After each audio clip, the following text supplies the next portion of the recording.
"Look, Margaret, you can see there's no room. Go eat in the bathroom. You're already used to it." The words from my daughter-in-law, Amber, echoed through the restaurant like a public slap. I felt more than 50 pairs of eyes lock onto me, waiting for my reaction. Some guests stifled their laughter. Others looked away in discomfort. But Amber just stood there, next to the main table, with that twisted smile I had struggled to tolerate for years. My son, Stephen, was sitting right beside her, checking his phone as if he hadn't heard a thing, as if his mother hadn't just been humiliated in front of his entire social circle. It was their wedding anniversary, 15 years together, and I had paid for every cent of that celebration. The Crest Room, with its imported linen tablecloths and floral arrangements that cost more than a family's entire monthly salary, all on my corporate card, all under my name. And there I was, standing in the middle of the room like an intruder in my ivory-colored dress that I had chosen with such care that morning. I had spent an hour in front of the mirror, trying on 3 different options, wanting to look presentable for my only son's celebration. How naive I was to think my presence would be welcome. How foolish to believe that after 15 years of marriage, after everything I had done for them, they would finally see me as part of their family. "The bathroom. Margaret," Amber repeated, raising her voice even louder to make sure everyone heard. "It's where you're usually most comfortable, right? Cleaning, fixing, doing what you do best." The laughter was more open this time. I felt the heat rise up my neck, my hands beginning to tremble slightly. But not from shame. It was something different. It was a cold clarity I had never experienced before. In that moment, with all those people looking at me as if I were a nuisance, as if I were the cleaning lady who had snuck into an elegant party, something inside me broke. Or rather, something was set free. I looked at my son. "Stephen," I whispered, hoping that he at least would say something, that he would defend me, that he would remember who had paid for his college, who had bought him his first car, who had financed every single one of his failed dreams. But he just glanced up from his phone for a second, looked at me with those empty eyes I no longer recognized, and looked back down. His silence hurt more than all of Amber's cruel words combined. I picked up my purse, that worn leather bag I had used for 20 years, and walked toward the exit. No one tried to stop me. No one asked if I was okay. I heard Amber say something about how I had finally understood my place, and more laughter followed. But I was already outside, breathing the cool night air, feeling the city lights flicker in front of me like silent witnesses to my humiliation. I stood on the sidewalk for a moment, seeing my reflection in the restaurant window. A 72-year-old woman with wrinkles that told stories of hard work, of sleepless nights building something from scratch. A woman who had sacrificed everything to give her son a better life. And there was the result, being thrown out like trash from a party she herself was paying for. I took out my phone and dialed a number I had kept saved for months. "Mr. Santos, my personal lawyer," answered on the second ring. "Mr. Santos, I need you to activate Plan B now, tonight." My voice sounded strangely calm, almost cold. There was a silence on the other end. "Are you sure, Mrs. Margaret? There's no turning back from this. Once we sell the shares and cancel the transfers." "I have never been more sure of anything in my life," I interrupted. "Sell everything. Cancel everything. And I want it done before this damn dinner is over." I heard Mr. Santos take a deep breath. "I understand. I will call you in 30 minutes with the documents ready. The Japanese buyers have been waiting for this opportunity for 2 years. They will pay the $200 million without blinking. $200 million. That was the figure no one in my family knew about. Stephen thought I had a small textile company that barely turned a profit. Amber believed the monthly $25,000 transfers they received were my life savings. Neither of them knew that Margaret Herrera was the owner of the largest distribution chain of Latin American textiles in the United States. That my warehouses supplied the biggest brands in the country. That I had built an empire, working 18 hours a day while raising my son alone after his father abandoned us. I walked to my car. That old gray sedan I had been driving for 10 years. Stephen always made fun of it, saying it looked like a taxi from the 90s. Amber insisted I buy something more elegant, something that wouldn't embarrass her when they saw me arrive. But I had gotten used to flying under the radar, to no one seeing me as a threat, to being underestimated, I sat in the car and waited. The restaurant lights continued to shine, soft music filtering through the walls. I imagined Stephen and Amber toasting with French champagne, the kind that cost $500 a bottle. I imagined the guests congratulating them on their perfect marriage, on their enviable life. No one knew that every piece of furniture in their condo, every jewel on Amber's neck, every Italian suit Stephen wore, had my name on the invoice. My phone vibrated. It was a message from my granddaughter, Claire. "Grandma, where are you? I saw you leave. Are you okay?" "Mom says you left because you didn't feel well, but I know that's a lie. The only person in that family who still called me Grandma with affection. The only one who visited me without asking for money first. I'm fine, my love. I just needed some fresh air. Go back to the party. Don't worry about me," I wrote back. I didn't want to involve her in what was about to happen. Claire was 22 years old. She was finishing college. She had her whole life ahead of her. She didn't need to see her family implode tonight. Mr. Santos called exactly 30 minutes later. "The papers are ready. The Japanese will transfer the funds tomorrow morning at the first hour. $200 million into your personal account. I have canceled the corporate card your son was using, the one registered for the restaurant payment. I have also suspended all automatic transfers scheduled for this month and the following ones. The properties remain in your name, as they always were. The condo where your son and daughter-in-law live is registered as a corporate loan. Technically, they can be evicted in 30 days. He paused. "Mrs. Margaret, are you absolutely sure? Your son is. My son just let his wife publicly humiliate me without saying a word. My son has taken my money for 15 years as if it were his birthright. My son never asked how I was, never took an interest in my health, never wanted to know if I needed anything. He only called when he needed more. More money for the restaurant, more money for vacations, more money to maintain the charade of his perfect life." Mr. Santos was quiet for a moment. "I understand. The documents will be sent tonight. Tomorrow at 9 in the morning, the company will officially change hands. Congratulations, Mrs. Margaret. You just closed the biggest textile sale of the decade." I hung up and stared at the phone screen. I felt a strange mixture of relief and sadness. I had built that company thinking of leaving something for Stephen. I had worked until my fingers bled on those first sewing machines. I had slept on the factory floor to save on rent. I had turned down marriage proposals because I had no time for anything but work and raising my son. All for him. All so he could have what I never had. And now I was selling it all. $200 million he would never see. $200 million I wouldn't spend on fancy restaurants or European vacations. $200 million that represented 45 years of my life. I looked at the clock. It was 9:40 at night. I calculated that dessert would be being served, that 5-tier cake that had cost $7,000. When the time came to pay, when the waiter brought the bill and swiped my corporate card, the system would reject it. Declined. Insufficient funds. And all those guests who had laughed at me, all those friends of Stephen and Amber who had seen me as a burdensome old woman, would witness their shame. It wasn't revenge. Or maybe it was. A little. But more than that, it was justice.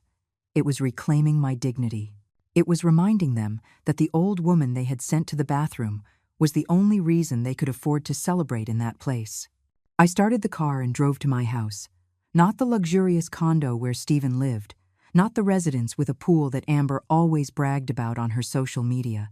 My home was a small 2-bedroom apartment in a quiet neighborhood, with old furniture I had bought secondhand decades ago. Stephen was ashamed that I lived there. He always told me to buy something better, that with all the money I supposedly had, there was no excuse to live like a poor person. What he didn't understand was that I didn't need luxuries. I had grown up with nothing. I had known hunger, cold, uncertainty. This small apartment was a palace compared to the tin-roofed room where I grew up. And every cent I didn't spend on myself was a cent I could invest in the company, to grow, to build something solid. But not anymore. I was no longer going to live like a poor person so they could live like rich ones. I was no longer going to deny myself a decent plate of food so Amber could buy designer handbags. I was no longer going to wear worn-out clothes so Stephen could dress in the best stores in the city. I got home and took off my shoes. My feet ached. They always ached after standing for a long time. I had arthritis in my knees, a product of years working in the factory. Stephen didn't know. I had never told him about my aches, my pains, my sleepless nights. I didn't want to be a burden. I didn't want him to see me as a sick old woman. How ironic. I had tried so hard not to be a nuisance that they had decided I was invisible. I poured myself a glass of water and sat on the sofa. The same sofa where I had breastfed Stephen as a baby. The same sofa where I had cried when his father left us. The same sofa where I had planned every business move that had led me to build an empire. 45 years of memories in this small space. My phone started to ring. It was Stephen. I let it ring. He called again, and again, and again. 8 calls in 5 minutes. Then the messages came. Mom, what did you do? The card isn't working. Mom, answer. This is humiliating. Mom, people are staring at us. Mom, I need you to come now. Mom, fix this. I turned off the phone. For the first time in 15 years, I turned off the phone without feeling guilty, without feeling the obligation to solve their problems, without running out to rescue him from his own consequences. I sat on the sofa, looking at the dark phone on the coffee table. It was strange, that silence. For years I had slept with the phone on the nightstand, always alert, always waiting for Stephen to need me. How many times had I woken up at 3 a.m. because he had an emergency? How many times had I gone out in the middle of the night to bring him money, to solve some problem with suppliers, to pay debts he had accumulated with his irresponsibility? I got up and walked to my bedroom. I opened the closet and took out an old shoebox I kept on the top shelf. Inside were the photographs. Stephen as a baby, wrapped in a knitted blanket I had made myself. Stephen on his first day of school, with that uniform that had cost me 2 weeks' pay. Stephen at his college graduation, with the cap and gown I had paid for in 6 installments. Stephen at his wedding, with that designer suit that had cost $8,000 and that I had paid for without him even saying thank you. I took that last photograph. It was from his wedding day, 15 years ago. I was standing next to him, in a pearl-colored dress I had bought at a discount store. Amber was on his other side, radiant in her wedding dress that had cost $35,000. I remember that day, while they were getting ready, I heard Amber tell her mother that at least I had had the good sense not to wear something flashy that would ruin the photos. As if I were an inconvenient detail that had to be hidden. I put the photographs away and closed the box. Tomorrow I would go buy a new album. One where I would only keep the memories worth preserving. Stephen's first years, when he still hugged me when he saw me come home from work, when he still told me I was his hero, when he still loved me unconditionally, without interest. I turned on the phone. 37 missed calls. Stephen, Amber, unknown numbers that were probably their friends. 53 text messages. I read them all, one by one, with a calm that surprised me. The first messages from Stephen were panicked. Mom, the card was declined. Mom, I need you to transfer money now. Mom, this is an emergency. Then came Amber's. Margaret, I don't know what game you're playing, but it's not funny. Fix this immediately, or there will be consequences. Then the messages became more desperate. Mom, I had to borrow money from the guests to pay. Mom, you made us look ridiculous. Mom, how could you do this to us? How could I do this to them? That phrase was repeated in several messages, as if I were the villain, as if I had done something unforgivable. Not them, who had publicly humiliated me. Not them, who had treated me like garbage. Not them, who for years had taken my money as if it were a right and not a gift. I was the bad one for finally saying enough was enough. There was a message from Claire. Grandma, Dad is furious. He says you blocked his cards and canceled the transfers. Mom is crying and screaming. I don't understand what happened, but whatever it is, I'm on your side. Always. I love you. I felt my eyes moisten. That girl, that beautiful girl who had inherited my spirit, not her parents' greed. Claire was studying nursing. She worked weekends at a city hospital to pay for her expenses. She had never asked me for money. When I offered to help, she told me she preferred to earn things for herself. so different from her father. I replied, "My love, I'm fine. Don't worry about me. Take care of yourself. We'll talk calmly soon. I love you more than words can express." I put the phone down and went to the kitchen. I made a cup of chamomile tea, the kind that helped me sleep on difficult nights. I sat by the window and looked out at the street. The lights in the neighboring apartments were on. Families eating dinner together, parents helping their children with homework, couples watching television, cuddled together. Normal, simple, honest lives. I had wanted that. A family that valued me. A son who sought me out because he missed me, not because he needed money. A daughter-in-law who treated me with respect, even if it was just basic. I wasn't asking for unconditional love.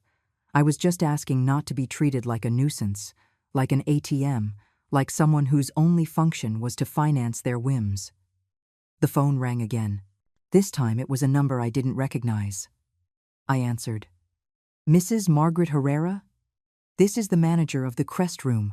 I apologize for bothering you at this hour, but there was an incident with the payment for tonight's celebration. Your son mentioned that you had covered the expenses, but the card was declined. We managed to resolve the situation temporarily, but we need to confirm the payment method for tomorrow. The celebration is over, I assume," I replied in a calm voice. "Yes, ma'am. About an hour ago, but the outstanding balance is $42,000, Mr. Stephen signed a temporary promissory note, but we need. Cancel the promissory note. I do not authorize any charges. I will not make any payment related to that celebration. If my son signed something, it is his responsibility, not mine." There was an uncomfortable silence. "But ma'am, I understand there was a prior agreement. Your son mentioned that you always cover these events. My son is mistaken. There is no agreement. And I recommend that in the future, you verify who is actually paying before assuming commitments of that magnitude. Good night." I hung up before he could respond. I felt a strange sense of power. For years I had been the silent solution to all of Stephen's problems, the one who paid without asking, the one who signed without reading, the one who said yes to everything because I was afraid of losing my son. I was afraid that if I stopped being useful, I would stop being loved. What an irony. To discover that I was never loved, I was only convenient. I was only necessary. And the day I stopped being useful, they sent me to the bathroom like a dog. I finished my tea and lay back on the sofa. I didn't want to go to my bed yet. I knew I wouldn't be able to sleep. My mind was too active, processing everything that had happened, everything that was to come. Tomorrow, my life would change completely. Tomorrow, I would officially be a woman with $200 million in the bank and without the burden of supporting a family that didn't value me. I thought of my mother. She had died 20 years ago, but I still remembered her words. "Mija, never let anyone make you feel less than what you are. Not a man, not a boss, not even your own blood. Your dignity is not for sale." I wish I had listened to her sooner. I wish I had had the courage to set boundaries years ago. But I suppose it's never too late to start. The phone vibrated again. Another message from Stephen. "Mom, I need to talk to you face to face. I'm coming to your house now. You can't ignore me like this. I'm your son." I looked at the time. It was 11 at night. Of course he would come. Of course he thought he could show up and demand explanations. Of course he believed I would give in, that I would apologize, that I would open my wallet again and solve his problems. But this time would be different. This time I was ready. I got up and walked to the hallway mirror. I looked at myself intently. Margaret Herrera, 72 years old. Survivor. Fighter. Empire builder. Mother who gave everything. And now, a woman taking her life back. 15 minutes later, I heard the doorbell. Insistent, desperate, as if someone was ringing an emergency alarm. Then came the pounding on the door. "Mom, open up. Mom, I know you're in there. Mom, we need to talk now." Stephen's voice sounded agitated, caught between anger and desperation. I took a deep breath and opened the door. He was disheveled. The perfectly pressed suit he was wearing at the dinner was now wrinkled. His tie hung loosely around his neck. His face was flushed and his eyes were glassy. He had been drinking. "What the hell did you do?" Those were his first words. Not even a hello. Not even a question about how I was after the public humiliation I had suffered. "Good evening, Stephen. Come in," I replied calmly, stepping aside. He entered like a storm, pacing back and forth in my small living room. "Do you have any idea what you put us through? Do you have any idea of the shame? I had to borrow money from the guests, from my friends, from the restaurant partners. $42,000, Mom. $42,000 that I now owe and have no way to pay." I sat on the sofa and looked at him. "Speak slower. I don't understand what any of that has to do with me." He froze, as if he couldn't believe what he had just heard. "What do you mean? What does it have to do with you? You blocked the card. You canceled the payment. You left me ridiculous in front of all those people." "I didn't block anything. I simply decided not to pay any more for celebrations where I am not welcome." I folded my hands on my lap. "Or have you forgotten what your wife said to me tonight?" "Oh, for God's sake, Mom." Amber was joking. She has a sarcastic sense of humor. "You know that. You can't take everything so personally. You've been so sensitive lately." I felt my blood boil, but I kept my voice calm. "Joking is making everyone laugh. What she did was humiliate me. And you sat there, looking at your phone, without saying a word. As if I didn't matter. As if your mother didn't even deserve a basic defense." Stephen ran his hands through his hair. "You're exaggerating. Amber didn't mean anything bad. Besides, you were standing in the middle of the party. There were a lot of people. It was logical that there wasn't space at that moment. You could have waited a while. Wait in the bathroom? Wait where your wife specifically sent me? Wait like a servant while you all enjoyed the party I was paying for? Here we go again with the money. It's always the same with you. Always reminding us how much you spend, how much you do, how much you give. You know what? I'm tired of feeling guilty for accepting your help. If it bothers you so much to help me, then don't do it. But don't just cut everything off overnight like some bitter, resentful woman." A bitter, resentful woman. Those words hung in the air between us. I looked at my son, this 45-year-old man standing before me with the attitude of a petulant teenager. "Do you know when the last time was that you asked me how I was? When was the last time you visited me without needing something? When was the last time you called me just to say hello?" Stephen looked away. He didn't answer, because we both knew the answer. Never. Or if he had, it had been so long ago that neither of us remembered. "I thought I was doing the right thing," I continued. "I thought that if I gave you everything I never had, if I made your life easy, if I removed every obstacle from your path, you would be happy, and I thought your happiness would make me happy. I was wrong. I gave you so much that you forgot the value of things. I gave you so much that you stopped being grateful. I gave you so much that you now believe it's your right, not a gift. It's $25,000 a month, Mom. $25,000 that disappeared from my account today. How do you expect me to pay the rent? How do you expect me to pay the restaurant employees? How do you expect me to keep everything running? Stephen, you are 45 years old. Your restaurant has been open for 10 years. If after a decade it still isn't self-sufficient, then it's not a business. It's an expensive hobby that I have been funding. A $500,000 a year hobby, to be exact. I watched him process that figure.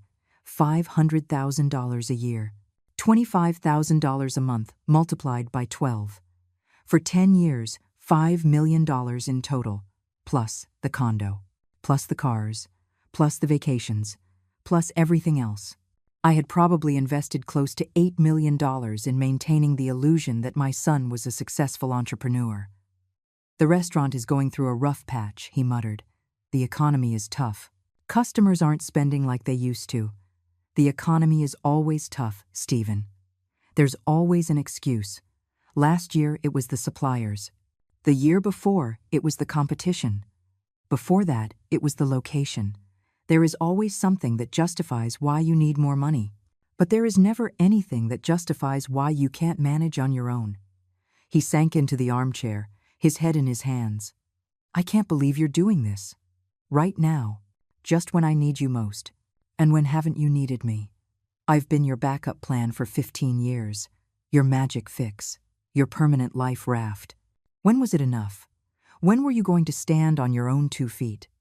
He looked up, and for the first time that night, I saw something different in his eyes.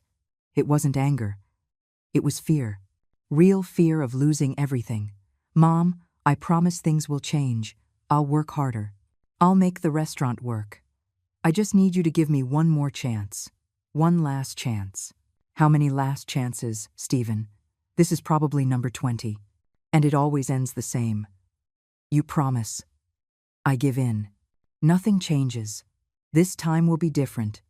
I swear it on Claire. On my daughter. This time I'm going to show you I can do it." He mentioned Claire. The only pure light in this dysfunctional family. "Did you know that your daughter works weekends cleaning hospital rooms?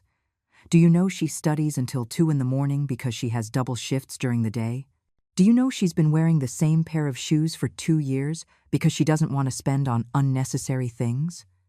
Stephen frowned. "Claire is young. It's good for her to learn the value of work. Claire is 22 years old. You, at 22, already had a brand new car paid for by me. You were already living in an apartment that I rented. You already had a credit card with an unlimited limit. She has 2 jobs and dreams of being able to pay her tuition without student loans. Do you see the difference? It's not the same. I'm your son, your only son, and she is my granddaughter, my only granddaughter. The only person in this family who treats me with genuine love, who visits me because she wants to see me, not because she needs something. The only one who inherited my work ethic instead of inheriting your sense of entitlement." Stephen stood up abruptly. "I didn't come here for a lecture. I came for you to fix this mess you caused. Reactivate the transfers. Unblock the cards. And tomorrow we'll talk calmly about all this." "No," I replied firmly. "I'm not reactivating anything. The transfers are canceled permanently. The cards are closed for good. And the condo where you live, the one you think is yours, is technically corporate property. You have 30 days to find another place." His face turned pale. "You can't evict us. You can't just throw us out on the street like that. I'm not throwing you on the street. I'm giving you 30 days, which is more than the law requires. You have time to find something within your real means. Something you can pay for with your own income." Stephen walked toward me, his fists clenched at his sides. His face showed a mixture of disbelief and contained rage. "You're crazy. Completely crazy. Amber was right. She said you were going senile, that you've been acting strangely lately. I should have listened to her. I should have taken you to a psychiatrist when you started with these attitudes." Those words. Those words confirmed everything I needed to know. It wasn't just Amber who despised me. It was him, too. My own son had been talking about me behind my back, questioning my sanity, planning to control my life, as if I were an incapable old woman who needed a guardian. "Strange attitudes?" I asked, keeping my voice surprisingly steady. "Do you mean the time I refused to pay for the vacation to Dubai? Or when I said $25,000 a month was enough and you asked for $30,000? Or maybe when I suggested you get a second job to stabilize the restaurant? Those strange attitudes? Mom, you're an elderly woman. You live alone. You have no friends. You spend all day working at that company. It's not normal. Women your age should be enjoying themselves, traveling, spending time with family. The family that sends me to the bathroom in public. That family. Enough with that," he exploded. "Amber will apologize. I'll talk to her.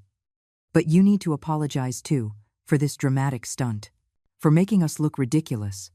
For acting like a spoiled brat who didn't get what she wanted. What I wanted was respect. What I wanted was to be treated like a human being, not an ATM. What I wanted was for my son to defend me when his wife humiliated me. But apparently, that was asking too much." Stephen stepped back, running his hands over his face. "Look at you. Mom, you live in this miserable apartment. You wear old clothes. You drive a car that looks like it's about to fall apart. And where do you get so much money to be playing the offended millionaire? Because the transfers you make don't come from nowhere. Unless..."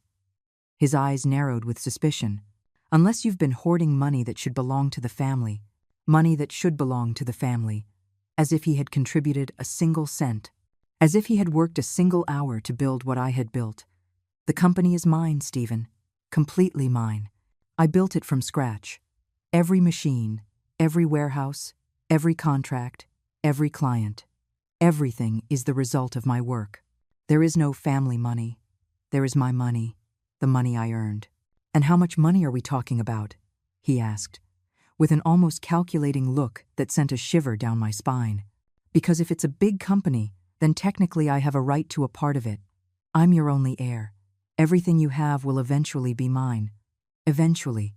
That word, waiting for me to die so he could take what he considered his by birthright.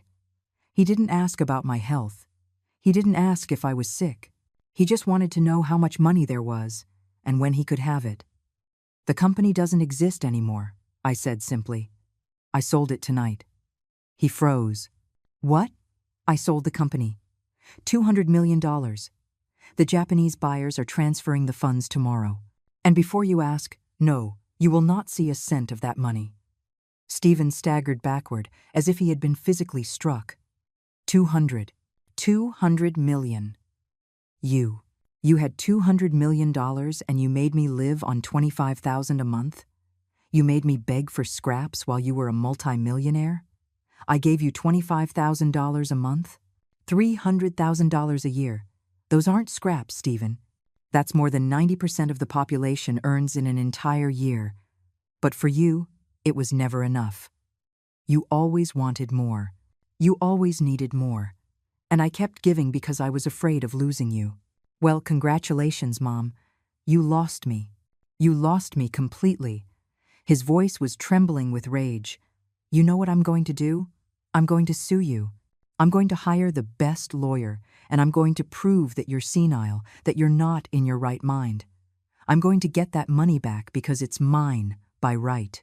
Go ahead, I replied, with a calm that seemed to infuriate him even more. My lawyers are the best in the country.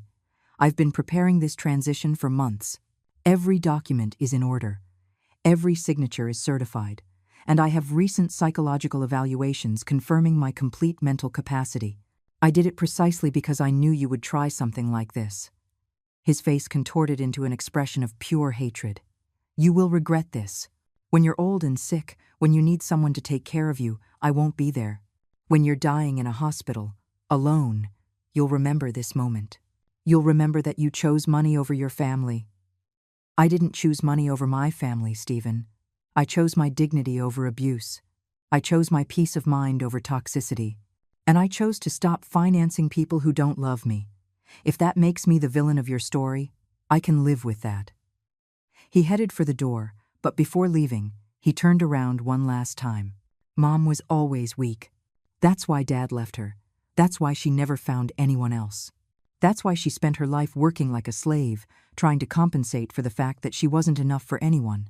And now, with this pathetic little stunt, you're just proving he was right to leave. Those words were designed to destroy me, to find the deepest wound and plunge a knife into it. Stephen knew that his father's abandonment was my greatest trauma. He knew I had spent years wondering what I had done wrong, why I wasn't enough to make him stay. But this time, instead of sinking me, those words liberated me, because I realized something fundamental. I hadn't been weak.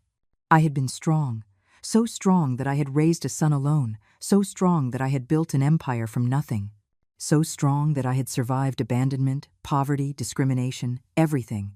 And now, I was strong enough to survive the rejection of my own son. Your father left me because he was a coward who couldn't handle the responsibility of a family. Go, knowing that you are more like him than I ever imagined. And you're right about one thing.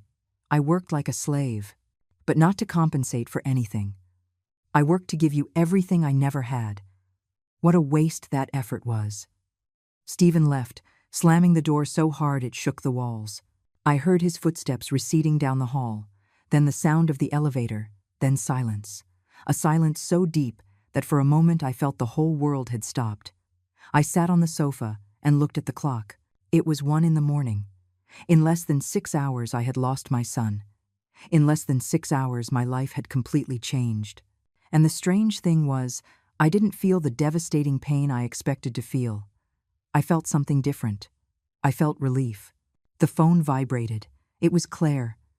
Grandma, Dad just left your building in a rage. Mom is hysterical. They're screaming at me because I refuse to take sides. Can I come to your house? I need you. Come, my love. I'm waiting for you. The door is open for you. It always will be. 20 minutes later, I heard a soft knock on the door. I opened it, and there was Claire, her eyes red from crying, with a backpack on her shoulder. She came in and hugged me with a force that almost knocked me over. I'm so sorry, Grandma. I'm so sorry for everything they did to you. I didn't know. I didn't know they treated you like that. I hugged her back, feeling her tears wet my shoulder. You have nothing to be sorry for, my sweetheart. You are the only light in the midst of all this darkness. We sat on the sofa, and I told her everything.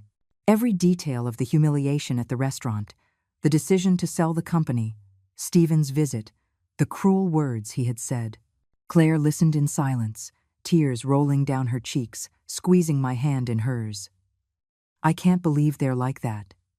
I can't believe my own father said those horrible things to you. She sighed deeply. Grandma, I knew Mom was difficult, but Dad always seemed different.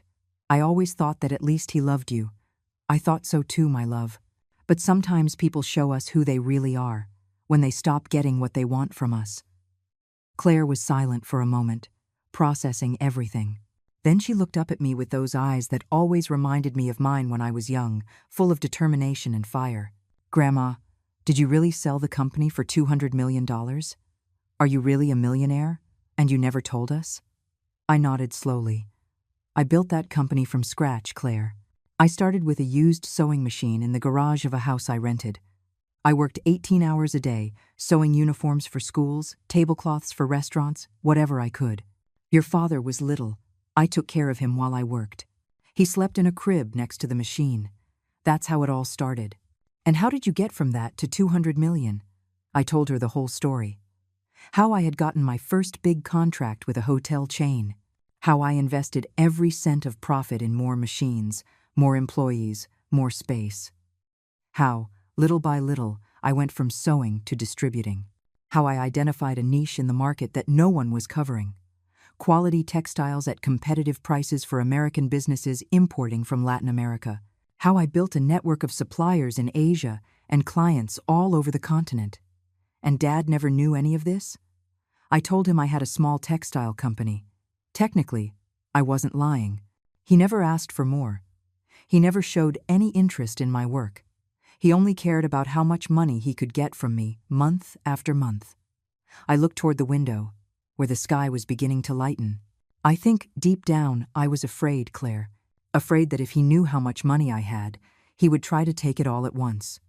At least this way, giving him monthly installments, I maintained some control. But Grandma, 200 million. You could have lived like a queen. You could have had a mansion, trips, luxuries. Why did you live like this? She gestured around the small apartment. Because I didn't need those things. My worth isn't in what I own, but in what I built. And because every dollar I didn't spend on myself, I could invest in growing, in creating jobs, in building something solid. I paused. Besides, if I had lived lavishly, your father would have suspected. He would have started asking questions. And honestly, I didn't want to give him access to everything. I already saw how he handled the money I gave him. Imagine if he'd had unlimited access.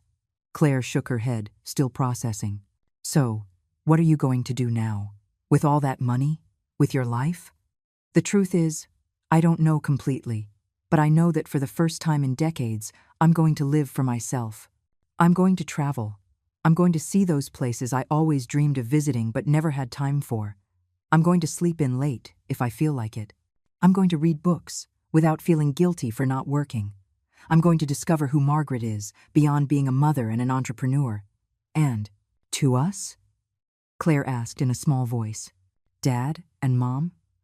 Are you really going to cut them off completely? I sighed deeply. I'm not going to lie to you, my love. What your father said to me tonight crossed a line that can't be uncrossed.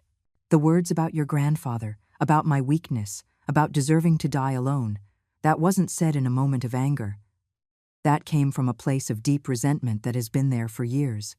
I paused, choosing my words carefully. I'm going to keep my distance. I'm going to protect my peace. If, someday, your father truly changes, If someday he seeks me out without needing something, without trying to manipulate me, then maybe we can talk. But I'm not going to maintain a relationship where I am only a source of resources. Claire nodded, wiping her tears. I understand, and I support you. Even though it hurts because he's my dad, I understand you need to do this for you. She took my hands in hers. Grandma, I want you to know that I will always be here, not for your money, but because I love you, because you are the strongest person I know, because you taught me that hard work has value and that dignity is not negotiable. Those words broke me in a way Stephen's cruelty couldn't. I cried. I cried like I hadn't cried in years. All the pent-up tears, all the accumulated frustration, all the stored-up pain came out in that moment. And Claire held me, hugged me, let me cry without trying to fix it. She was just present. When I finally calmed down, she went to the kitchen and made tea for both of us. We sat together as the sun began to rise, painting the sky in shades of orange and pink. Grandma, can I ask you something? She said after a long silence. Anything, my love. Why did you never tell me about the company? I could have kept it a secret. We've always been close. I had my reasons. First, I didn't want to put you in an uncomfortable position with your parents. If you had known, you would have had to lie or keep secrets, and I didn't want that burden on you. Second, I wanted you to grow up appreciating the value of money. Watching you work 2 jobs, watching you fight for your dreams, filled me with pride. You are more like me than your father ever was. Claire smiled sadly. Mom always says I'm stubborn and proud like you. She says it as an insult, but I take it as a compliment, and you should. Stubbornness and pride, when channeled well, become determination and dignity. I took a sip of tea. Claire, I want you to continue exactly as you are. I'm not going to pay for your college, and I'm not going to give you a monthly allowance. I want you to keep building your life with your own hands. But what I am going to do is create a trust fund for you. When you graduate from nursing school, when you get your first job, when you prove you can support yourself, then you will have access to that fund. It will be your safety net, your opportunity to invest in your future, your financial freedom. But first, you need to learn to fly on your own. Grandma, you don't have to give me anything. You've already given me so much with your example. I know, but I want to. Because you do value things. You do understand sacrifice.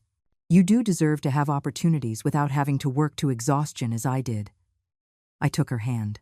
Just promise me you'll never tell your parents about the trust fund. This is between you and me. I promise. Claire squeezed my hand. Thank you, Grandma, for everything, for being strong, for teaching me to be strong, too. Claire's phone started vibrating insistently. She looked at the screen and sighed. It's Mom. She's called 20 times. Says if I don't come home now, she's going to disinherit me. She laughed bitterly, as if there was anything to inherit. Do you want to go back? No, but I have to get my things. All my clothes are there, my books, my documents. I can't stay forever with what's in this backpack. Then we'll go together. Later today, you'll gather your things calmly, without them pressuring you, and you'll come live here with me temporarily. Or, if you prefer, I'll help you find a small apartment near the university and the hospital. Can I really stay here? This is your home as much as it is mine. And honestly, I could use the company. This place has been too quiet for many years. Claire hugged me again. I'm going to help you with everything, Grandma, with whatever you need. And we're going to make new memories together. Good memories. Memories that aren't stained by selfishness and manipulation. We stayed on the sofa, watching the city wake up. The first workers heading out, the shops opening their doors.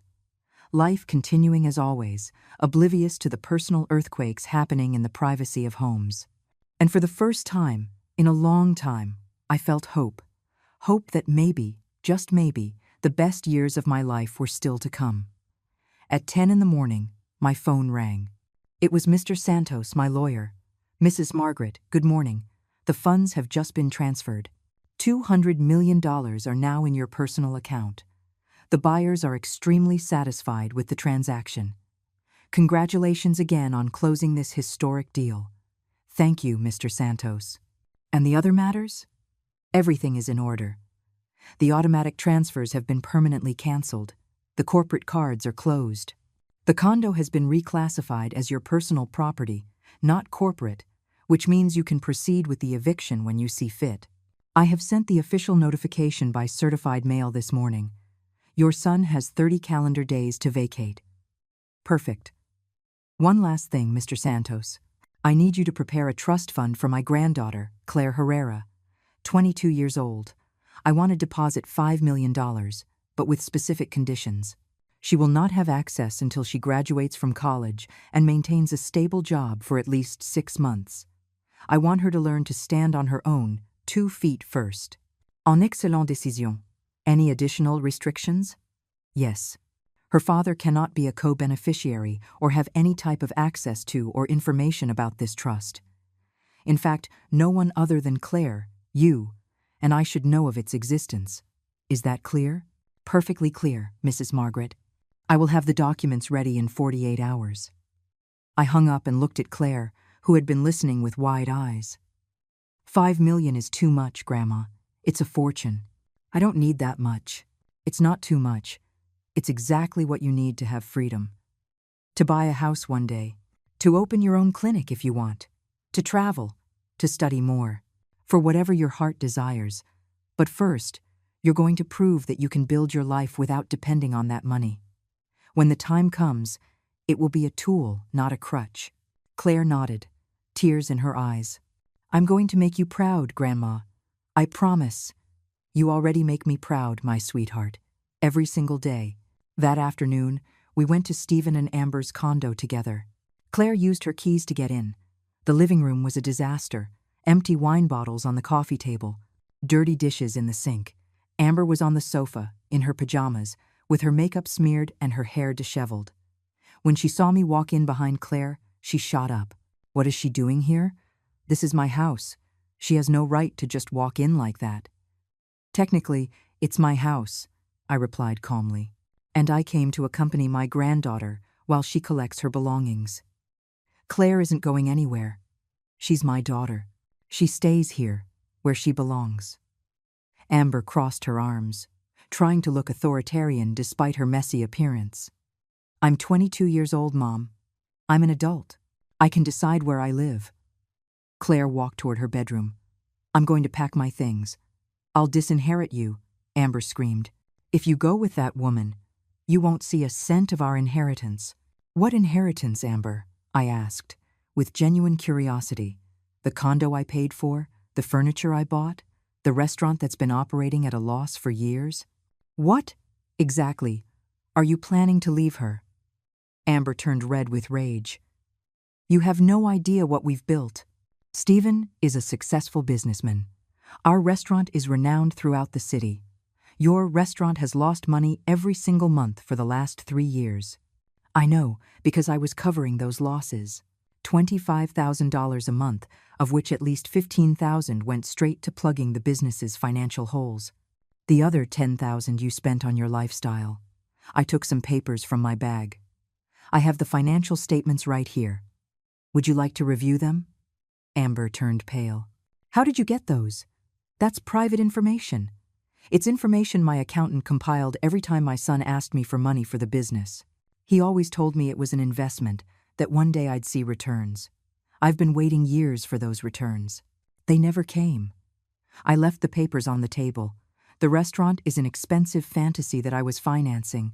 Without my money, it has about 2 months before it closes. Maybe 3 if you cut expenses drastically. This is your fault. It always has been. You with your toxic attitude, your resentment, your jealousy of our happiness. Amber pointed an accusing finger. You can't stand to see us doing well. You can't stand that Stephen chose me over you. That's why you're doing all this. It's pure revenge from a bitter old woman. I laughed. A genuine laugh that seemed to confuse her more than enrage her. Amber, I'm not jealous of you. I pity you. You've built your entire identity around someone else's money. You've lived for 15 years in a condo that isn't yours, driving a car you didn't pay for, wearing clothes you didn't earn. And now that the tap has been turned off, you have no idea how to survive. That's not a life. It's dependency disguised as luxury. Shut up You don't know anything about me. You don't know what I've sacrificed." "Sacrificed? What have you sacrificed exactly? Your pride in asking me for money every month? Your dignity in insulting me publicly? Your basic humanity in treating me like a servant?" "I didn't treat you like a servant. It was an offhand comment. You were being dramatic. You told me to go eat in the bathroom, in front of 50 people, at a celebration I was paying for. That's not an offhand comment. That is deliberate cruelty." Just then, Stephen walked in from the bedroom. He looked terrible. Puffy eyes, wrinkled clothes, unshaven. "What are you doing here?" he asked in a hoarse voice. "I came for Claire. She's moving in with me." "Of course. Now you're brainwashing my daughter, too." He staggered over to the bar and poured himself a whiskey, even though it was barely noon. "You know what the saddest part of all this is, Mom? I really thought you loved me. I thought all that financial help was because you wanted to see me happy. But no, it was to control me, to keep me on a leash, so you could brag about being the martyr who sacrificed everything for her son. If that were true, I wouldn't have sold the company. If I wanted to control you, I would have kept giving you money with conditions. But what I did was the exact opposite. I liberated you. I liberated you both. Now you can live your lives without depending on me, without having to put up with the annoying old woman who paid for everything. We don't want to be liberated. We want what is ours by right." Stephen took a long drink of his whiskey. "I am your only son. Everything you built was supposed to be for me. Nothing I built belongs to you simply because you are my son. An inheritance is earned with love, with respect, with consideration. It's not demanded as a right while you treat the person who gave you life poorly." Claire came out of her room with 2 large suitcases. "I'm ready, Grandma. I have everything I need." Amber ran to her. "Claire, think about what you're doing. If you go with her, you're betraying us. You're abandoning us at our worst moment. Is this how you repay us for everything we've done for you? Everything you've done for me?" Claire's voice was louder than I had ever heard it. "Like what? Like making me feel guilty every time I needed something? Like constantly comparing me to your friends' children? Like criticizing every decision I made because it wasn't elegant or lucrative enough for you?" She looked at her parents with a mixture of sadness and disappointment. "The only person who has truly been there for me, with no conditions, no criticism, no judgment, is Grandma, and you treated her worse than a dog." Stephen slammed his glass down on the table. "Get out, both of you. Get out of my house right now." "With pleasure," I replied. "But remember, it's technically my house. You have 30 days. On day 31, if you are still here, officers will come to evict you. I hope you use this time wisely to find something within your actual means." We left the apartment with Claire's suitcases. As we waited for the elevator, I heard a scream of frustration from inside. Something broke, probably Stephen throwing something against the wall. Amber was screaming too, blaming him for everything, saying he should have treated me better, that he should have seen this coming. The elevator arrived. We got in. The doors closed, leaving that chapter of my life behind. I looked at Claire, who had tears rolling silently down her cheeks. "Are you okay, my love?" She nodded. "I'm okay. Just sad. Sad because I just realized my parents aren't the people I thought they were. Sad because I finally see everything clearly. But also relieved. Relieved to be out of that toxic environment." The following days were strange. There was a sense of calm I hadn't experienced in years, as if an invisible weight had been lifted from my shoulders. Claire settled into the guest room, and for the first time in decades, my small apartment felt like a real home. We ate breakfast together before she left for the university. We had dinner at night, sharing stories. She told me about her patients at the hospital, and I told her about my years building the company. A week after the break with Stephen Mr. Santos called me with news. "Mrs. Margaret, your son has tried to hire 3 different law firms to contest the sale of the company. All 3 have rejected him after reviewing the documentation. There is no legal basis for a lawsuit. Everything is perfectly in order. And the apartment? We received confirmation that the notice was delivered. The 30-day clock is running. Do you want me to proceed with eviction plans in case they don't comply?" "Yes, but be gentle in the process. I don't want to humiliate them more than necessary. I just want them to understand that there are consequences for their actions. Understood. I also wanted to inform you that Claire's trust is ready. $5 million deposited under the conditions you specified. She will receive a notification letter on the day she graduates from college. Perfect. Thank you for everything, Mr. Santos. That afternoon, as I was preparing dinner, my phone rang. It was a number I didn't recognize. I hesitated, but answered. Mrs. Margaret Herrera? This is Miriam Castellanos, a reporter from Forbes. We're writing an article about the sale of Herrera Textiles to the Japanese corporation. It's the largest transaction in the textile sector in the last decade. Would you be able to grant us an interview? My heart skipped a beat. The news was public. I hadn't thought about it, but of course a $200 million sale would be news. I prefer to maintain my privacy, I replied cautiously. I understand perfectly, but your story is inspiring. A woman who built an empire from scratch, who kept a low profile for decades while dominating the textile import market. Our readers would want to know that story, especially other female entrepreneurs who are fighting to make their way in a male-dominated world. I thought about it for a moment. Maybe it was time to step out of the shadows. Maybe it was time for my story to be told. All right, but with conditions. You do not mention my family. Nothing about my son or my personal life. Just the business story. Of course. We will completely respect your personal privacy. The interview was published a week later.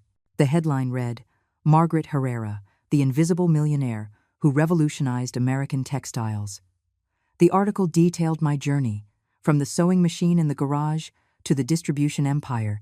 It talked about my business strategies, my vision for the market, my commitment to quality. It included comments from clients who spoke of my integrity and professionalism. It was a flattering but honest portrait of 45 years of hard work. The day it was published, my phone didn't stop ringing. Calls from former colleagues congratulating me. Invitations to business conferences. Requests for interviews from other media outlets. A university even wanted me to give a talk to their business students about female entrepreneurship. It was overwhelming but also gratifying. Finally, after a lifetime of working in silence, my effort was being publicly recognized. Claire arrived that night with a copy of the newspaper in her hand, smiling from ear to ear. Grandma, you're famous. Everyone at the university is talking about you. My professors were asking me if you were my grandmother. I'm so proud. I hugged her, feeling a warmth in my chest. But with the joy, also came worry. Stephen would have definitely seen the article. Now he knew for certain the magnitude of what he had lost. Not just the $25,000 a month, but $200 million. A fortune that could have been partially his, if he had chosen love over greed. That night, as I feared, Stephen showed up at my door. But this time, he was different. There was no anger in his face. There was something worse. There was desperation. Mom, I need to talk to you, please. I let him in, but kept my distance. Claire was in her room studying. Stephen sat on the sofa, his hands trembling. I saw the article. I saw the numbers. I saw everything you built. And never told us. I told you I had a textile company. You never asked for more. You're right. I never asked. I never cared about your work because I assumed it was insignificant. I assumed you were just my mom who helped me out financially. He lowered his head. I was an idiot, Mom. A blind, ungrateful idiot. I waited in silence. I wasn't going to make this easy for him. The restaurant is going to close. The suppliers are demanding payments I can't cover. The bank denied me a loan because, technically, I've been operating in the red for years. Amber is blaming me for everything. She says I ruined her life, that I tricked her into believing we were rich. He took a painful pause. And she's right.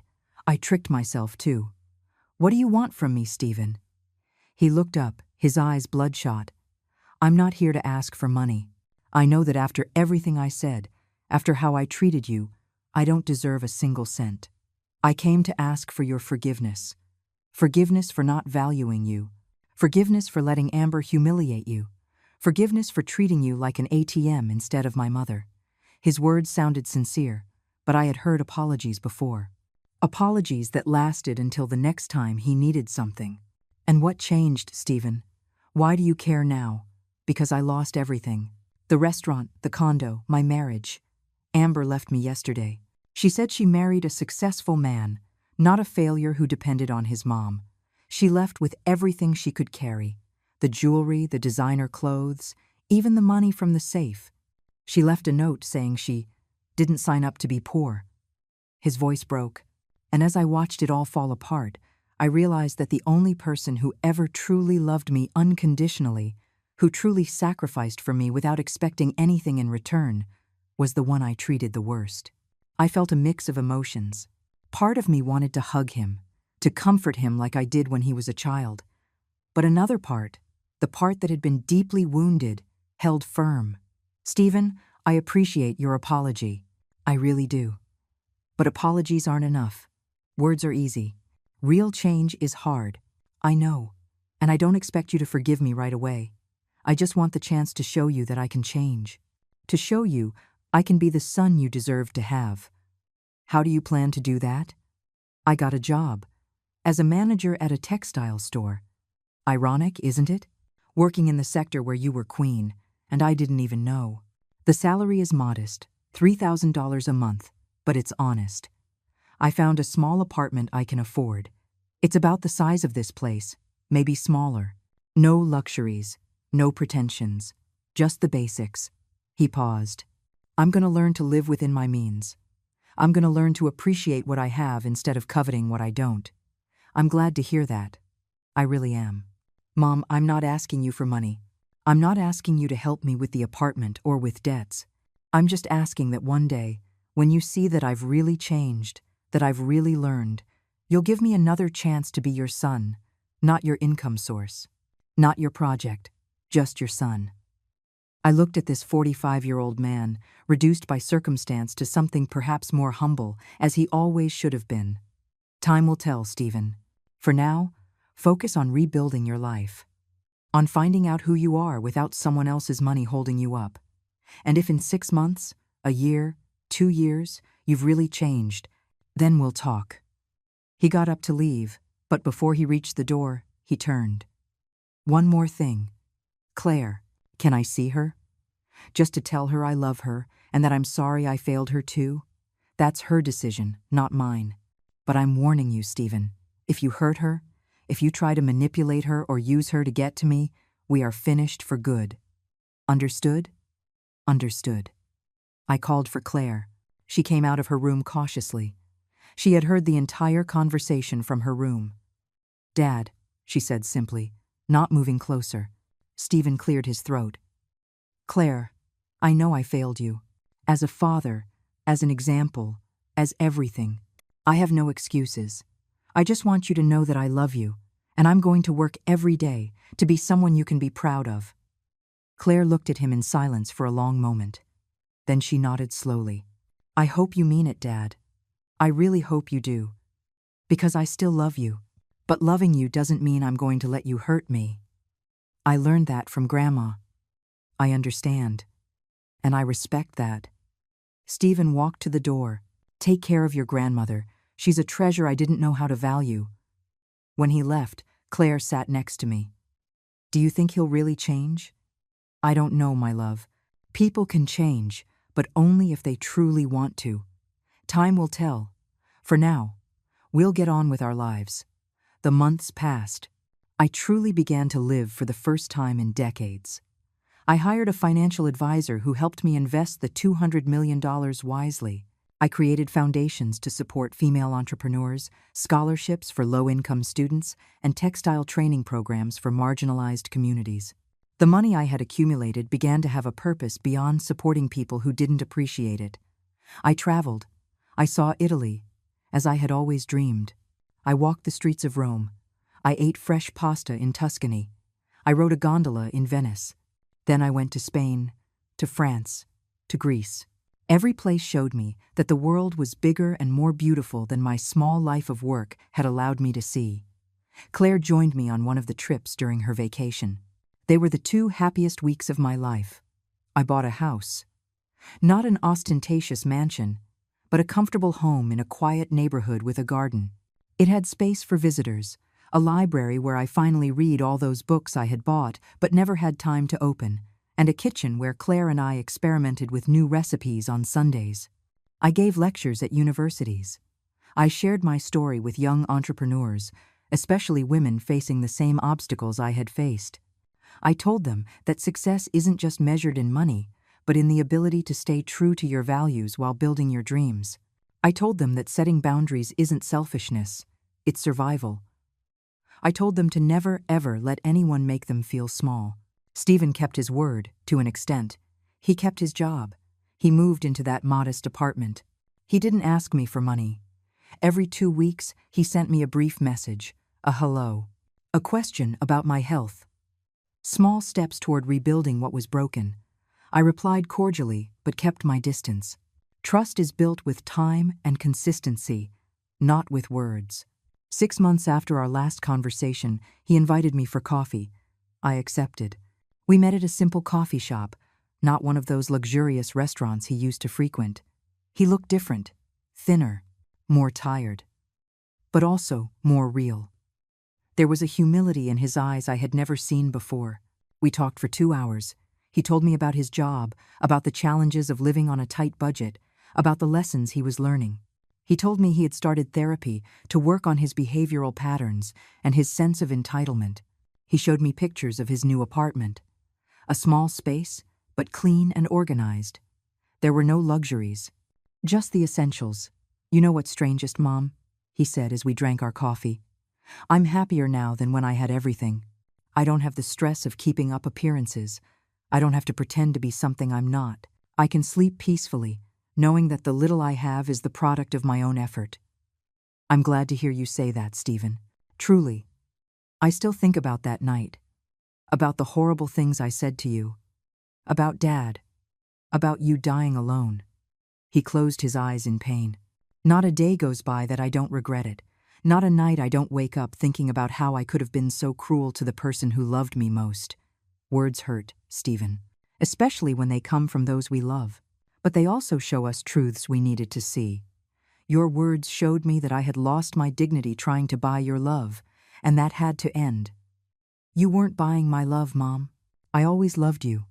I was just so blinded by greed, by the lifestyle, by the image, that I forgot how to show it.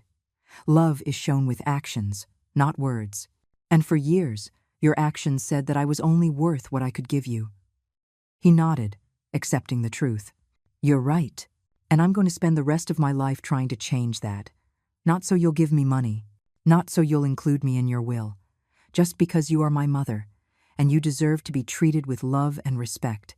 I didn't respond right away. I watched him. There was sincerity in his voice. But he had been sincere before. Time would show if this change was real or just another performance. Let's keep having coffee every 2 weeks, I said finally. Let's get to know each other again. As mother and son, not as benefactor and beneficiary. I'd like that. I'd like that very much. A year after that terrible night at the restaurant, I was sitting in the garden of my new house. Claire had decorated everything for a small celebration. There were lavender-colored balloons, my favorite, and a cake she had baked herself. It was my 73rd birthday, and for the first time in decades, I was celebrating surrounded by people who genuinely loved me. Claire was there with her boyfriend, Ben, a young nurse who worked with her at the hospital. He was respectful, hardworking, and treated her like a princess. Stephen arrived with a bouquet of wildflowers, the only ones he could afford on his budget, but more meaningful than any expensive arrangement he had ever given me before. I had invited a few friends I had made on my travels, retired businesswomen with whom I shared stories and laughter. When I blew out the candles, I didn't wish for riches or health or longevity. I already had all that. I wished for peace. I wished for this second stage of my life to continue to be as full as it had begun. I wished for the wisdom to enjoy every moment without carrying the weight of the past. After the cake, Claire stood up with a glass in her hand. I want to make a toast to the most incredible woman I know, to my grandmother, who taught me that true wealth isn't in what you have, but in who you are, who showed me that saying no is an act of self-love, not selfishness, who built an empire with her own hands and had the courage to let it go when it no longer served her. I love you, Grandma, Thank you for being my example, my refuge, my hero. Everyone toasted. Even Stephen, with tears in his eyes, raised his glass. To Mom, to the woman who gave us everything and who finally decided to give something to herself. Freedom. That night, after everyone had left, I sat on the porch looking at the stars. I thought about the long road I had traveled. From that poor girl in a tin-roofed house, to the young single mother with a sewing machine, to the invisible entrepreneur who built an empire, to the woman who finally learned to put herself first. I didn't regret anything, not even the years of financing Stephen, because those years taught me invaluable lessons about self-worth and boundaries. I didn't regret selling the company, because that decision freed me from a life that no longer served me. I didn't regret cutting toxic ties, because that severing allowed true bonds to strengthen. My phone vibrated. A message from Claire. Grandma, thank you for the best birthday. I love you to infinity. And a photo of the two of us, hugging, smiling, genuinely happy. I replied, I love you more, my sweetheart. Thank you for reminding me that true love exists. Then a message came from Stephen. Happy birthday, Mom. I know I still have a lot to prove, but I want you to know that every day I work on being better. That every day I'm grateful for the lessons, even though they were painful. I hope one day I can say I got my mother back, not for her money, but for her heart. I replied, one step at a time, son. One day at a time. I put the phone away and closed my eyes. The night breeze caressed my face. 73 years old, 45 building, 1 destroying, and now, starting over. Not with the energy of youth, but with the wisdom of experience. I no longer needed permission to live. I no longer needed to justify my decisions. I no longer needed to pay to be loved. I had learned the most important lesson of all, that the love you have to buy is not love at all, and that sometimes losing everything is the only way to gain the one thing that truly matters, your dignity. Today, I don't need permission to live. It's not revenge, it's liberation. And in this freedom, I finally found what I had been searching for my whole life without knowing it. Peace. Peace with myself. Peace with my decisions. Peace with my past and hope in my future. I opened my eyes and looked at the stars one last time before going inside. Tomorrow would be another day of this new life I had built on the rubble of the old one. And for the first time in 73 years, I couldn't wait to see what it would bring.